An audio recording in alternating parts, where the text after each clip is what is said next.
So these are the Tesla or TSLA men's thermal windproof cycling or running pants for cold weather. Now, these pants are a 100% polyester construction and are recommended to be a cold machine wash with light colors and not to use softeners, not to use bleach, and not to dry clean them, but do line dry them.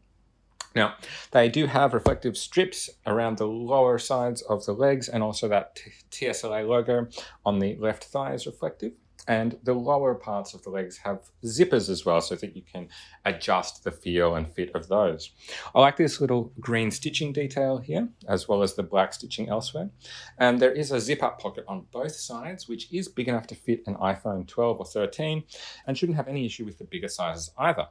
These pants do have a drawstring and quite decent elastic around the waist, and on the inside is that grey fleece lining, which is quite soft and warm. Now, these do feature a 3-layer construction, with the outside being a water-repellent fabric, and then the inside being that warm fleece lining. So they feel really nice on. They definitely do help to block out some of that wind and cool weather when it is cold, and also keep you a bit drier too. So I hope you found this video helpful. For more information on these and pricing, make sure you check out the links down below.